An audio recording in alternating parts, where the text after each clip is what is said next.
हमारी जुडिशरी इतना जबरदस्त जुडिशियल फ्रीडम, जुडिशियल इंडिपेंडेंस, संविधान का मूल ढांचा है, सब बातें बढ़िया हैं।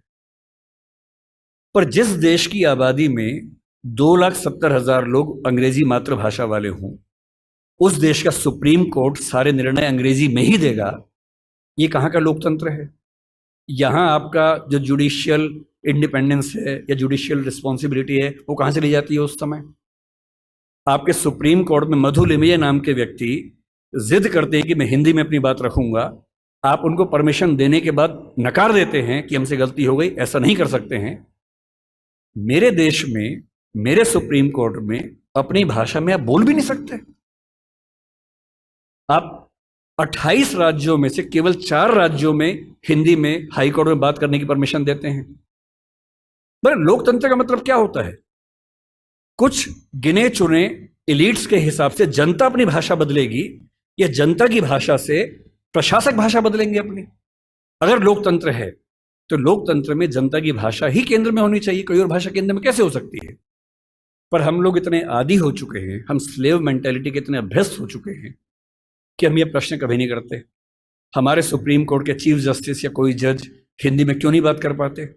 और नहीं कर पाते, मैं फिर बार बार कह रहा हूं, मामला सिर्फ हिंदी का नहीं। मेरी इच्छा है कि सुप्रीम कोर्ट के बहुत सारे जजेस में कुछ को तमिल ठीक से आती हो, कुछ को तेलुगु अच्छे से आती हो, कुछ को मराठी आती हो, कईयों को हिंदी आती हो। और बेंच का फैसला करते हुए यह भी एक पॉइंट ध्यान में रखा जाए कि मामला कहाँ का है और उस मामले में ऐसे जज को प्राथमिकता मिले जो उस भाषा को जानता हो, ताकि केस मेरा है, मुझे हिंदी आती है, मेरा वकील अंग्रेजी में कुछ कुछ बोला, जज ने कुछ कुछ बोला, फैसला हो गया, मुझे पता ही नहीं कि क्या हुआ, और इतने में पुलिस आके मुझे ले गई और मैं परेशान हूं कि हुआ क्या।